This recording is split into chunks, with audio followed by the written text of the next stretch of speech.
Welcome to the Inspiration North podcast, inspiring stories from inspirational people and how they found their passion, their true north.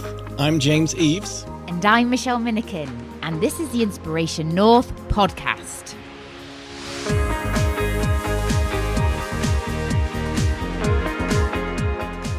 Having courageous conversations with Claire Robinson. We learn about shame and imposter syndrome are one and the same thing, managing burnout imperfectly, and conversations around feelings and not processes are really important. Claire Robinson is an impatient disruptor on roller skates with a mission to reclaim humankind from the BS that gets in the way of our relationships with ourselves and each other at home and in the workplace. She believes that courage and a tolerance of uncertainty, risk and emotional exposure are hardcore skills that can be learnt by everyone. This is why she no longer apologises for being who she is. So, Claire, thank you ever so much for joining us in the studio today. So I think we're going to go back to school. So talk to us about you as a 16-year-old. I think for me, need to go back a little bit earlier than that. Okay. And I'm resisting the urge to sort of break into song and sing sort of the end. Never mind. Sing for us. No, okay, kind of. Just back to school just reminds me of Grease 2, which is one of my. I love it. It's amazing. Mm-hmm. It's a really, really underrated film. Mm-hmm. So I was very capable academically at school, and I think at school as well. I was quite vocal about actually. If I didn't see the point of something, then I'd kind of question things. And when it came to taking my options for my GCSE subjects, I really wanted to do outdoor education. And I loved being outdoors. Really loved kind of pushing myself. Loved the skills that you got from doing that work, but that wasn't a GCSE subject. And the school really wanted me to take an additional GCSE subject. Were really pushing me to do that. And I said, no, that's not what I wanted to do. My parents supported me to kind of stand my ground and take that subject. And if I look back, it's probably been the subject that served me most throughout my adult life. I think the problem solving, the communication, the team building skills that you get from doing that work, you don't get from sitting in a science lab or kind of sitting doing English literature. So I'm really pleased that I did that. As I think that there are lots of skills that I've learned at school that I haven't used in adult life, but that one particularly I have. Do you not use Pythagoras' theorem at all? Oh, apart from that one, I use that every day. Every day. I remember sitting in maths going, why are we doing this? What is the point of it? Yeah. I mean, even in sort of English literature, it's sort of when you do the postmortem of, say, a book like Lord of the Flies, and actually think, well, actually, did you not just sit down and write a story? Did you not just write a book? Does there have to be a meaning behind everything? It's like, it's entertainment. Sorry, I was entertained. I was reading Harry Potter with my little boy every night for the last sort of 4 years. But I was thinking in kind of sort of 20, 30, 40, 50 years time, is Harry Potter books going to be on the school syllabus? And then we're going to, have to break down, what was J.K. Rowling thinking? She was just trying to entertain us. Yeah, just writing stories and getting involved in fantasy and that creative side that the education system, particularly when I was within it, didn't nurture. And I think I've only really embraced my creative side sort of since I've come into in my 30s and recognised myself as being creative and really lent into that and enjoyed it and grown from it as well. Okay. So do you want to talk to us a bit about your story? So what took us from your subjects at school to where you are now? How did you figure out what you wanted to do? I always knew what I wanted to do, and that was when I left school. I wanted to go and train and be a social worker. That was because I was adopted when I was 10 weeks old, and I'd always had contact in my life with the social worker who dealt with my adoption. And my sister was adopted 3 years after me, and then in my sort of mid-teens, I really did struggle with my identity, with the education system, and I know that the same social worker who dealt with my adoption was kind of really pivotal for me and my family at that point in time. And I thought, actually, I've this is something that I'm driven to do. But when I was in sixth form, you had to be 22 on qualifying to be a social worker. So I was always going to have to go and do something else first. So my first instinct was that I was going to go to Welbeck Military Sixth Form College and then on to Sandhurst. But then as an older teenager, I think that the regimented life became less attractive to me. And then instead of... So when I finished my degrees, did really well, went on to sixth form, took science-based subjects and took chemistry. And as I later found out that I'm dyscalculic, so actually doing all the formulations in chemistry was never going to be my strong point. So that was an A-level, which was failed. Yeah. And actually that was quite a pivotal point, because lots of my friends were really sort of strong in their academic subjects and all got really high grades and went off to the universities they wanted to go off to. But I think I always knew that whatever I was going to do at that point, it was a bit of a stopgap. It was kind of something in the middle. So I got into Newcastle University. I did environmental science and agricultural ecology. Did that for 2 years. One of my tutors suggested I joined the National Mentoring Pilot Scheme at that point. And and then I ended up going into schools and working with Year 10 pupils. And I was like, no, this is what I was supposed to be doing. And I kind of smile when I come here when it's the NatWest Accelerator program, because my first job after leaving uni was with NatWest. And I worked in a branch in NatWest, and my tail didn't balance. Like not one day did my tail balance. And then I kind of got sidelined in the movement to the business centre, which was probably equally disastrous, which didn't do a great deal for my confidence.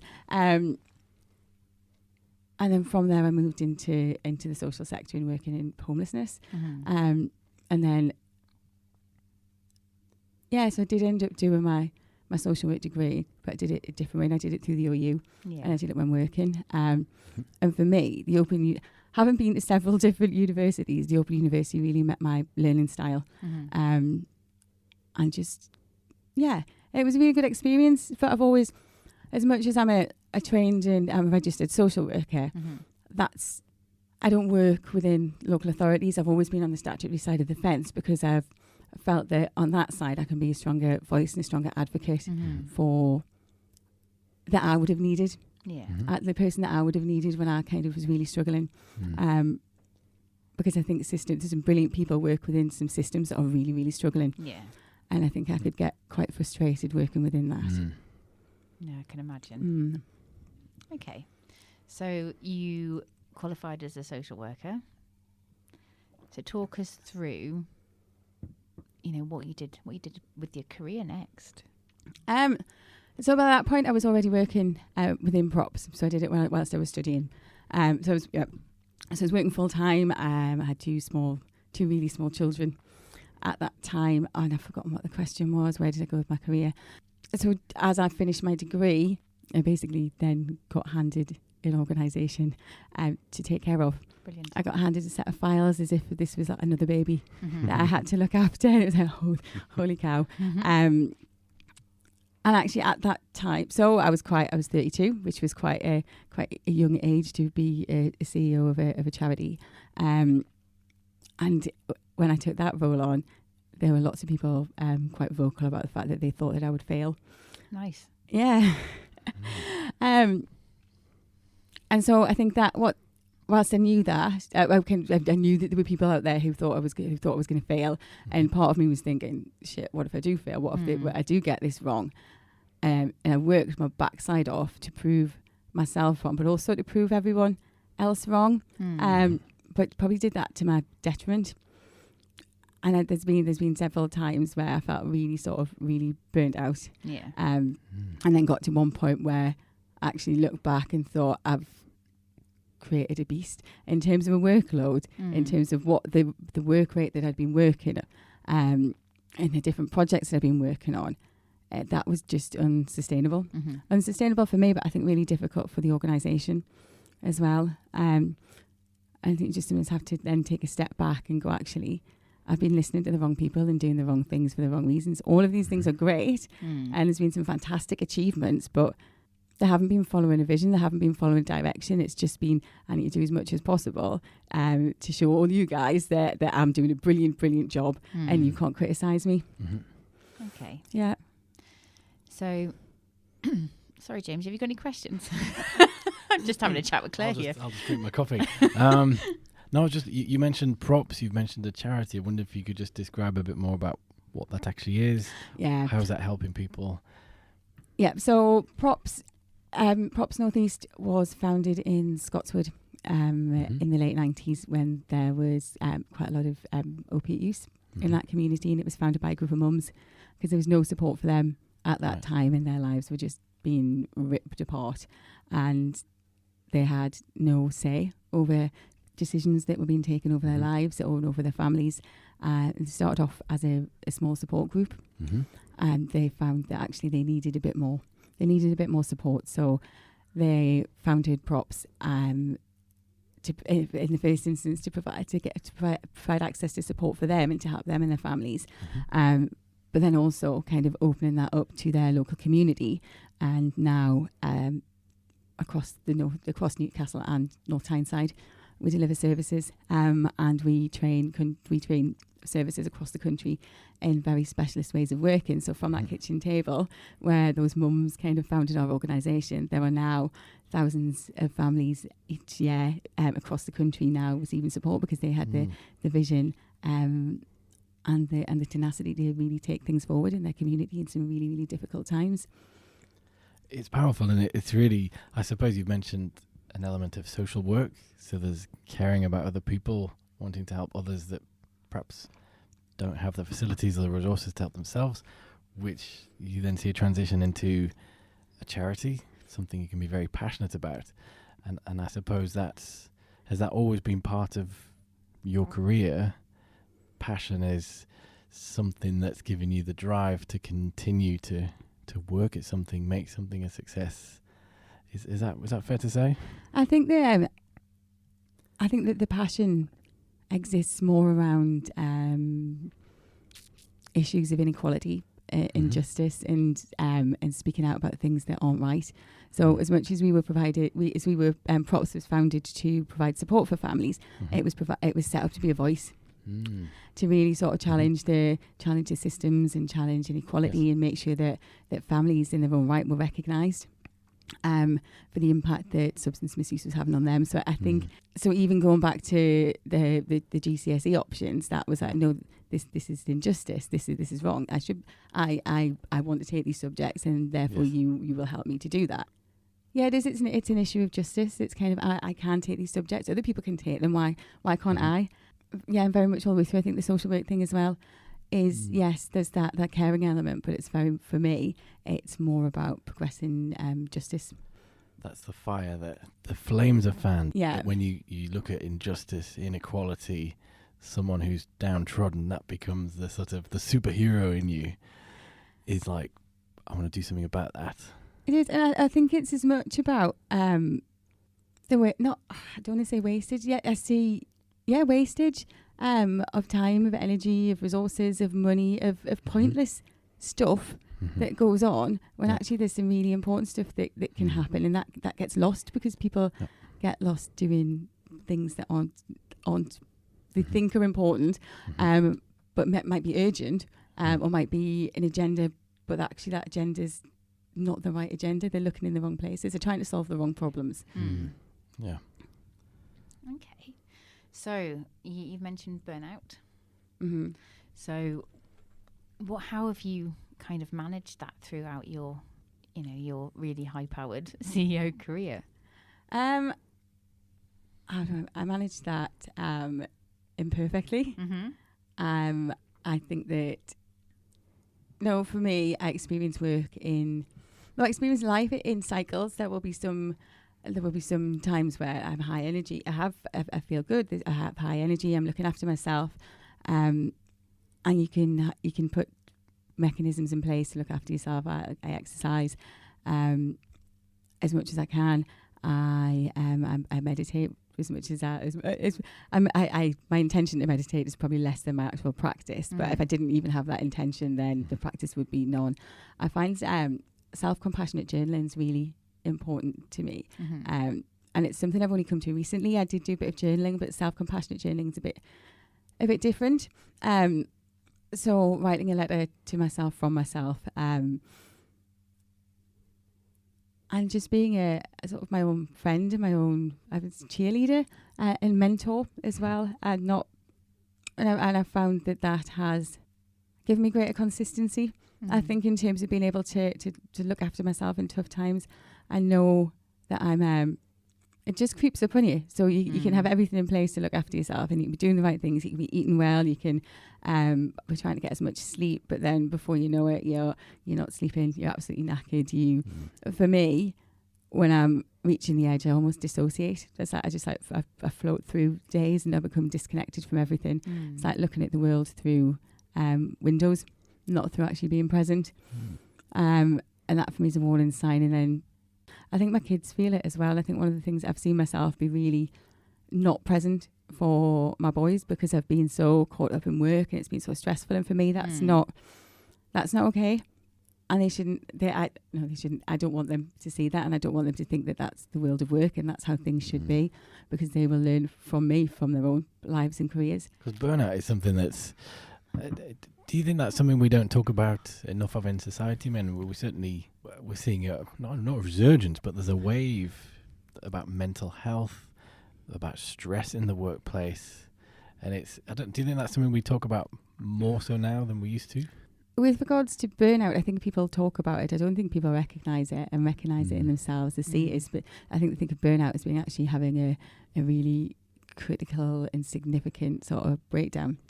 But it's not. It can be that disconnection. It can be your immune system might be a bit weak. You might be really tired. I think I'm really pleased to see the conversations that we're now having around mental health. I think there are several different conversations that need to happen in terms of mental health in the workplace. It's how do we promote healthy workplaces where people where the work doesn't impact on people's stress or the relationships and the culture doesn't. But I think we also need to be careful around looking in terms of workplaces and employers. What is the responsibility of the employer in the business in terms of the mental health of their employees? And then there's also another conversation around sort of significantly clinical experiences and mental health conditions as well. Yes. But when we talk about mental health as a catch-all, I think it misses all those different conversations that need to happen underneath. Yeah, it's I think it's hard for workplaces as well because they're there for a purpose or a profit, and they don't always sort of think of how what they're doing is affecting the people that work there. No, and how and not having the psychological sort of trust in the organisation as well to be yourself and to be authentic and to shout when you are struggling.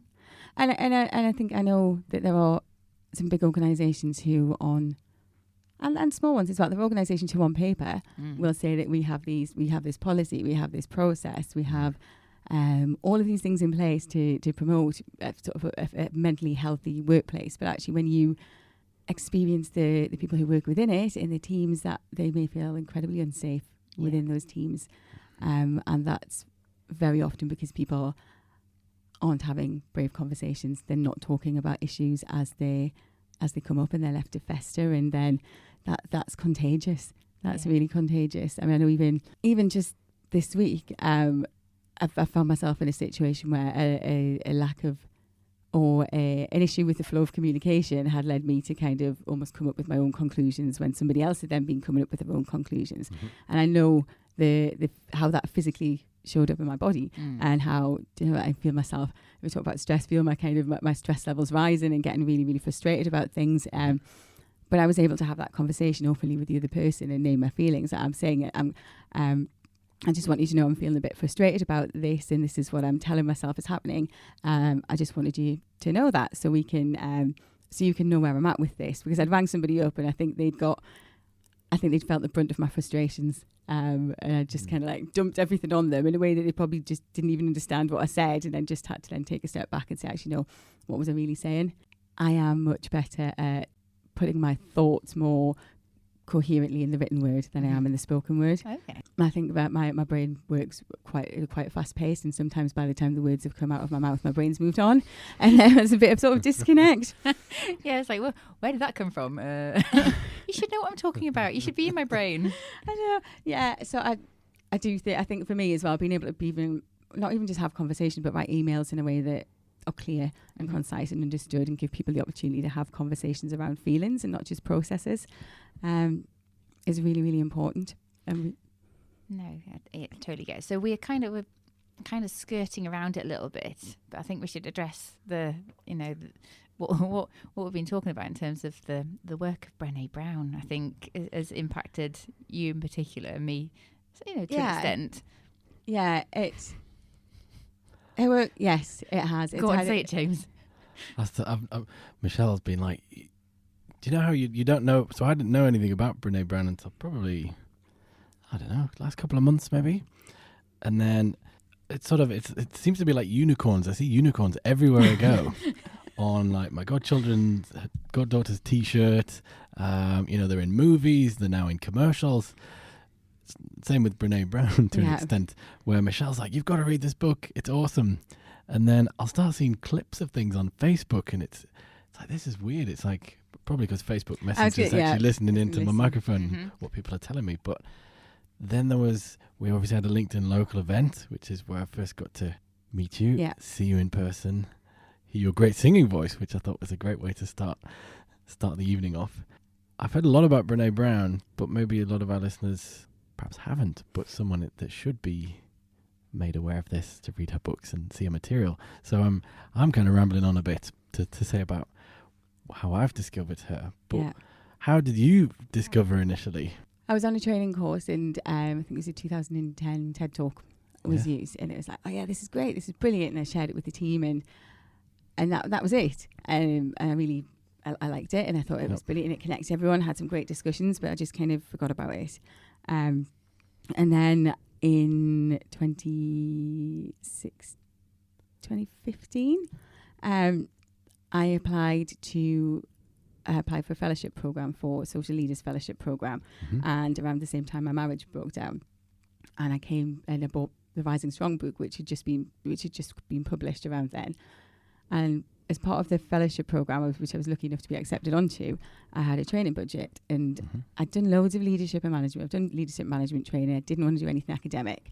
And then I realised that Brené was doing some training, and it was in a couple of weeks' time. I'd missed one that was just in London, and it was in Sydney. But I got agreement to fit that with my management development plan, because it did fit with my management development plan, because it was really where I was at that time, in terms of embodying leadership, my own style of leadership as well. So I thought this is going to be really helpful. And I'd seen the TED Talks and read the books, but I didn't really appreciate what it was that I was getting myself into. And I say getting myself into because there's been no turning back, none whatsoever. That kind of 2-day training, and that was the start of a process that really hasn't, a process of self-learning and unlearning that really has never ended. Yeah, it really made me understand myself more. And as I was able to understand myself more, it gave me a greater understanding of other people. And even if that wasn't an understanding of other people, it gave me a framework in which to then have conversations with people about what I saw in their behaviours. And when you talk about behaviours, what sort of things do you refer to? I suppose behaviours for me, so thinking about it in a leadership context, was more coming from a social justice point as well. There have been times where I've been incredibly frustrated at the rate of change, or tokenism given to certain things within certain arenas, and people then not really talking about the real issues. But I knew that I couldn't be the only one feeling like that. And it's when that back channeling happens. So people then, you might have a meeting and you've sat around a table for 2 hours, and then like everybody leaves. But then people start talking about what really should have been spoken about at the table. But nobody wants to put their hand up because they don't want to be the one to be seen as kind of challenging or asking a question that they think might be that, like the stupid question, which actually isn't, because everybody sat around the table thinking the same thing. But then meetings can take place regularly, hours and hours of meetings, and nobody's talking about the real issues. And I know looking back, I found some papers not too long ago around meetings from 10 years ago. And I'm like, actually, they could have been written last month. Yeah. These are the same conversations. Why is nothing changing? And nothing's changing because people aren't having the conversations. They're not having the brave conversations. And I think they're not having those brave conversations primarily because what we need to talk about them are the feelings. The feelings and the motivations and the frustrations and the passions that people have. That's vulnerable. That's uncertain because actually we come to work, we follow process, this is how we do things. But we need to really bring emotional language and skills into the workplace and to teach people how to sit with uncertainty because you can't have all of the answers all of the time. And I think sometimes issues in meetings can just roll over because actually people aren't able or don't feel willing to say actually we don't know, or if actually this is just going to stay on the agenda for the next 3 years when actually we've just went, well, we don't know what's happening with it. We haven't got all the answers. Let's just see if there's a different way. It could mean that things actually changed quicker. There are actually some things that you can't change. And on a personal level, that might be, you might feel conflicted about that because you can't change things. So actually, we'll just stick behind the process. We'll just stick behind the agenda. We'll just keep moving forward. And we'll just do the same thing as we always did and expect a different result. Yeah, exactly. And I think I had been really frustrated with that. And I found in being able to be myself more, I was able to start challenging and have those conversations. And it's a different way of being and people can be a little bit uncomfortable with it. But I know that, like now, I know that I sort of the team I have around me at Props, we're all kind of, I think there's a bit of resistance at first to doing things differently, but kind of almost by being within that culture, it becomes part of the way of working. And it's really, really powerful. So we saw on LinkedIn that you took your team through the Dare to Lead. Yes, we did. We knew we were going to do the work together for a while. I think we just got to the point where actually we're doing it now because we've hit a point in our organisation where what we want to do is just press the pause button, spend 2 days together. And to be honest with you, one of the reasons I wanted to do it personally was because the programme was new and I wanted to kind of experience walking through it. To do it with my team was just the best way to do it, and it was an amazing way. And what we did in those 2 days was essentially, and this wasn't what was intended, we rewrote our whole organisational culture. We rewrote how we show up with each other. We connected over things that people might have been holding on to. It allowed us to put everything on the table, so nobody was able to hide behind anything, as we so often do. At work, we hide behind emails, we hide behind physical things, we hide behind desks, we hide in sort of our patterns of working and kind of keeping our head down and keeping out of the office. But this just got everything on the table and really created a strong sense of trust. It wasn't necessarily that there was trust wasn't there before, but it wasn't explicit because we don't talk about trust. We talk about trust when it's gone and somebody shattered it, but we don't talk about how do we build it. And how do we keep it? And how do we strengthen it? And how do we deal with things when things go wrong? And it says that the feedback from the team, was that all being positive or? The feedback, it has. It's been really positive. And when I'm talking about rewriting the culture, I'm talking about actually putting that down in words and in documents. So the way that we show up in team meetings is totally changed because I think a bad team meeting you can have primarily everybody around the table can be disengaged. Yeah. And you just think, again, what's the point of having this meeting and everyone's sitting here and you can see eyes rolling. So through Dare to Lead, we developed an awareness of each other's body language. So if somebody was struggling with something or didn't agree or doesn't agree with something, we're able to sort of see those physical cues and have permission to actually be curious about that as well. So I know that if I'm in a meeting and I check out, you're most likely to see me sort of sit back and cross my arms. And that's me sort of gone. For somebody else, it might be that they might start fiddling with their hair or they might start squirming or writing in a book. But actually being able to understand the body language, like the behaviours that you see in other people, it means that people aren't left with ambiguity. It means you can really have difficult conversations. I mean, a difficult conversation might be difficult for one person because they've perceived somebody's behaviour as being negative towards them when actually somebody else might have just had an itchy foot. Do you know what I mean? It's getting those things on the table and being honest about them so people aren't left to make up their own stories in their own heads, and those are the things that disconnect and drive these teams apart. No, that makes sense. The Dare to Lead book was published in October last year, and the Dare to Lead curriculum was launched in January this year. previous to that, there had been 2 standalone curriculums, which was the Daring Way and Rise and Strong.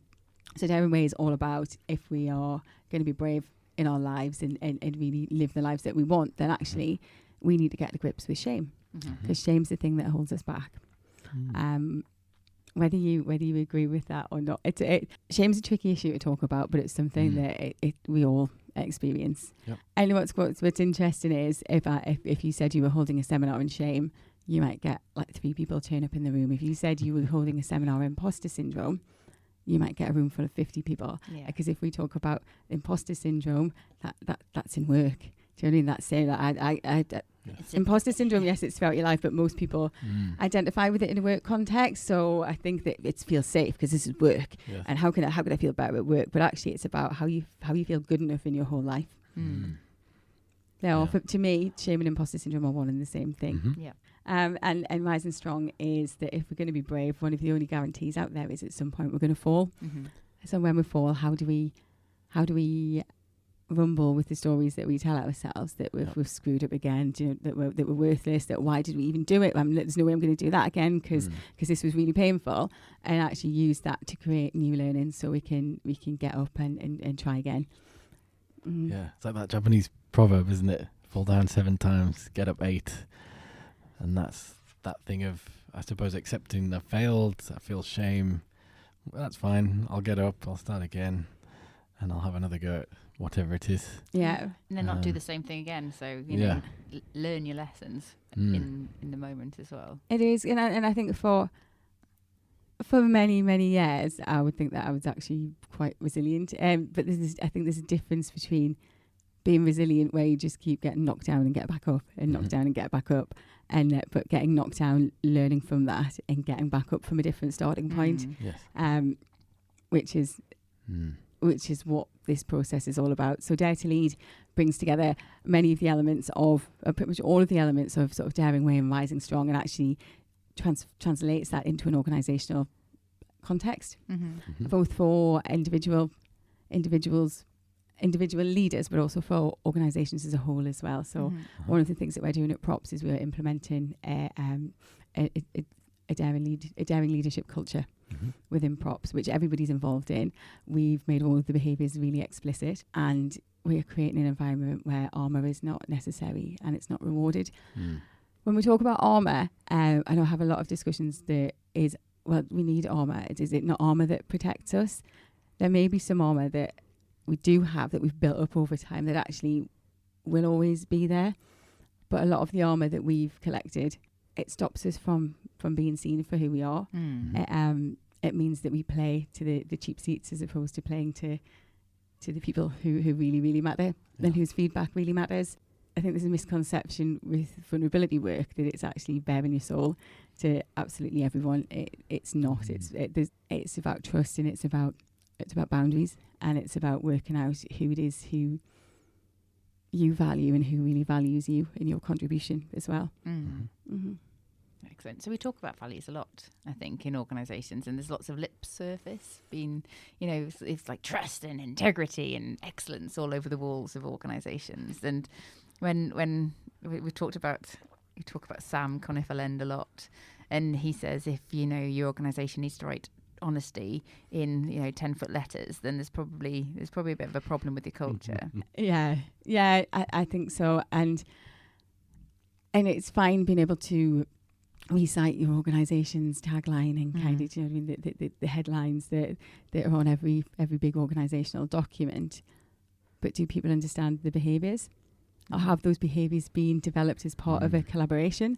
Are they being behaviours that are kind of being like fed down as it almost like in a dictatorial manner as well? Because it's values aren't just the organisations. Everybody within the organisation has their own values as well, and we need to create workplaces that support people to live into their values.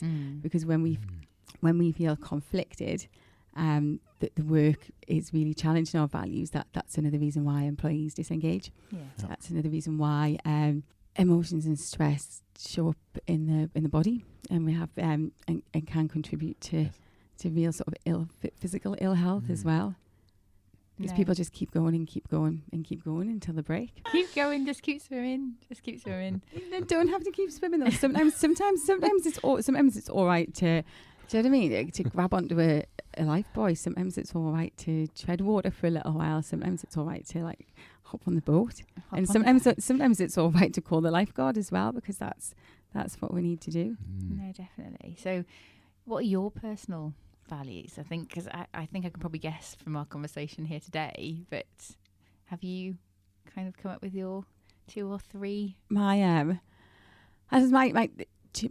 top 2 that come out sort of time and time again are around courage and integrity. Yeah. And I think sort of our conversation today, actually, that sense of justice, that actually I know what I believe in, and I'm going to stand up for what I believe in.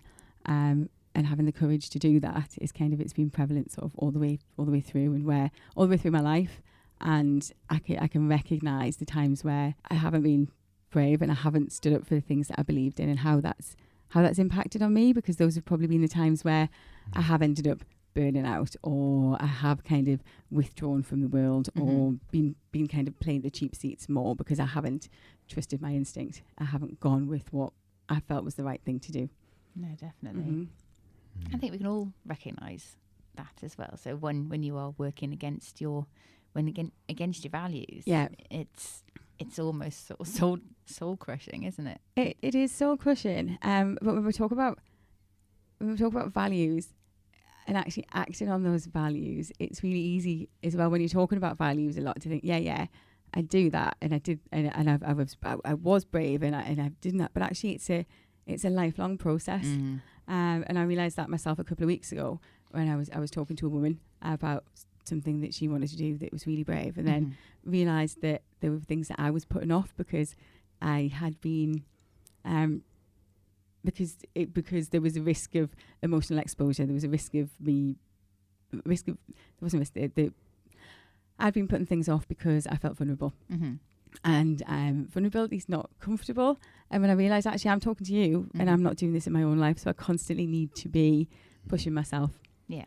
And what I found out, it's like courage is contagious. You push yourself in one area, and actually you find that you're then pushing yourself in other areas and doing things that you never thought you would, or things that you've put off for a really long time. But then actually, it's not just in you, other people around you. You see them taking brave steps, whether that's just having asking a question or kind of naming the feelings when something's gone wrong. But it really is contagious, and that's what's really exciting about this work, because there are people out there who really get this and are really committed to it and have seen the benefits from it in workplaces, in homes, and in communities. And I think that's really exciting. I think it's really exciting for what comes next. If we have connected communities in homes and workplaces. And what does that mean for our children as well, the young people? If they're brought up in a world where vulnerability and interest and boundaries are things that they are taught in perhaps a way that generations before them weren't. I think we've had a lot of conversation, really, because it's just been International Women's Day. You know, it's almost kind of having the conversation with my little boy. It's like, but why do women need a day? Yeah. It's just like, because men have all the other days.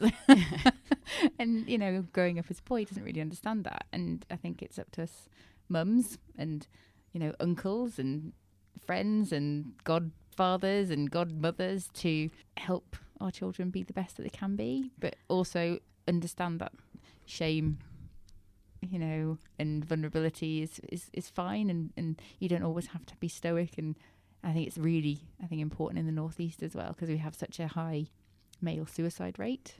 I think it is really, really important to have these conversations with our children. And I also think when we talk about International Women's Day, I think what we also need to be talking to our children about, yes, we need to be talking about vulnerability, but we also need to be talking about privilege and seeing the world through different lenses. Because I know there have been situations over the last sort of 6 months where I've been able to have a deeper understanding of my own privilege as a woman, as a white woman, in our communities. So yeah, so it's not just about vulnerability. So in the context of International Women's Day, I think we also need to talk about privilege. No, definitely. Yeah. There's a really interesting YouTube video, probably last year, where they made people stand in. There's going to be a race. And they made people stand at different points, you know. So if you're white male, you're pretty much almost at the end. You know, if you're a black lady living in, you know, Nigeria, you're pretty much, you know, at the start. And you know, everybody's not starting at the same. Everybody's not. And I mean, there was a few weeks ago. So through Props, we're a member of the Tyne and Wear chapter of Citizens UK, and there was an action of solidarity outside the Bar Academy in the West End of Newcastle, because there'd been an Islamophobic attack on the building, and I went and was part of the action with the Alliance. And what I experienced when standing on the road outside, and we formed a chain outside, if I was stood there as a white woman, nobody would have batted an eyelid. There were several occasions where vehicles drove past, and the look of a hatred, of absolute hatred that people were, it made my stomach crawl. And that's not something as a white woman that I experience every day, and that's not something that anybody in our community should experience. So I know when we talk about privilege and we talk about oppression, I think we need to really understand that, and do that by putting ourselves in positions where we see the world through different lenses. Because we talk about sort of gender equality, we talk about racism, we talk about lots of different levels of oppression, and that's not something we can do tokenistically. It's something that we really need to understand. No, definitely. Oliver's a part of, well, he's decided he doesn't want to do it anymore, but he was in the Cubs, and we did the Newcastle Peace Walk last year. So we went from a church to a synagogue, a place where synagogue used to be. I was pretty disappointed because I was getting very excited about going into a synagogue for some reason, and then to the mosque, which was, you know, so welcoming, and then the Sikh temple and the Hindu temple, and it was just everybody was welcoming. Everybody fed us as well, which is, you know, helpful. It was brilliant, and it was good that Oliver gets exposure to lots of different cultures and lots of different ways of doing things, and it was brilliant, you know. It's just more of that stuff needs to happen, I think. I think it does, and I think that there are. I think it's brilliant that communities connect, and that we kind of have a. Yeah, I think it's brilliant that communities connect and communities open their doors. I think it's really important to educate, particularly our young people, who may live in communities that are where their climate is driven by fear and anxiety, and show them that we are all human, and that there's no place for hatred. No, definitely. No place for violence.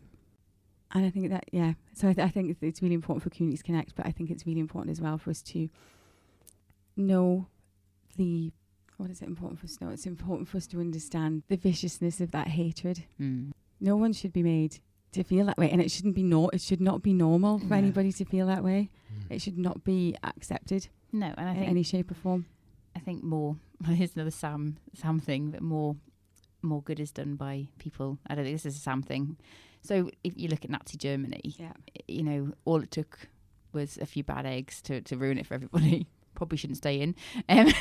Whereas what I'm trying to say is, you know, good people have to shout up. Yep. Good people have to shout up. But I suppose one of the things we've gone back to them in leadership is leaders are never silent about hard things. But people don't have these conversations because they're scared of getting it wrong. They're scared of saying the wrong thing. They're scared of offending somebody by being curious. But actually, if we are going to have these conversations, in order to get them right, we've got to get them wrong in the first instance. So be curious, be prepared to get things wrong, but don't not have the conversation because you're scared of what somebody might think. If you're scared of what the reaction might be. So International Women's Day, I put a post out on LinkedIn, and that was very much around that as women, we stand for everyone. We stand for, as mothers, we stand for our mothers, our fathers, our sons, our daughters. And part of me was that I'm going to get some backlash around this, because this was felt quite a vulnerable thing to say, because there are women who say, no, this is about women only, but actually it's not. It's about humankind. It's about humanity. but we need to be curious and we need to be willing to have brave conversations, but get them wrong as well. Yeah, no, definitely. There are people that are just professionally offended though. So no matter what you say, you can't please everybody. No, so you can't. You have to kind of be true to yourself as well. You do. No, you can't. But that's when you can become burnt out. If you're constant, it's as much about picking battles, I think, in some instances. Because if you're just banging your head against that brick wall of somewhere where there's never ever going to be any movement, your energy is better spent finding people of a like mind, working towards like causes, and kind of that building that critical mass. No, definitely. So what is it you're doing at the moment? So what is you're very busy working mother. What are you up to? What am I up to? Lots of different things. It's a really exciting time for props. We've got some developments and projects that are just starting that will really transform the way that our organisation operates and its sustainability. I'm doing some brilliant work with female leaders in the region as well. And what else am I doing? I'm just getting out and meeting loads of people and having really brave conversations. And encouraging them to do the same at home and at work. It's a really exciting time for props. We've got some great projects that we're working on at the moment, which are going to transform the way that we work and the sustainability of our organisation as well. I'm involved in another exciting project outside of props, which is around well-being for entrepreneurs. And how do we ensure a collective voice, I suppose, for entrepreneurs and the issues that are impacting on them, and actually what work in terms of supporting them in their businesses. I think if you're part of an accelerator program or part of a specific community of an area of community of practice, then there's lots of support around you. But there are so many entrepreneurs out there working away on their own, just completely isolated, slogging their guts out, often to the detriment of their physical and their mental health as well. So making sure that there is support out there for all entrepreneurs. That's exciting. Yeah. So if somebody wants to get in touch with you, what's the best way, Claire? If anybody wants to get in touch with me, my I'm just gonna know this is where I go like check follow the link at the bottom. Well, like and subscribe. Everything will be in the show notes. So everything. Oh, that's fine. No, my website and social media contacts are in the show notes. So reach out to me on social media. My phone number's on my website as well. I'm happy to talk in person. It's always good to talk to a person. There's less misunderstanding there than there is on emails. I'm always happy to connect. I love meeting amazing, interesting people. So give us a shout out. What is your website? My website is emanate-dev.com. Brilliant. Excellent. Thank Great. you. Thanks for coming in. Thanks. Thank you.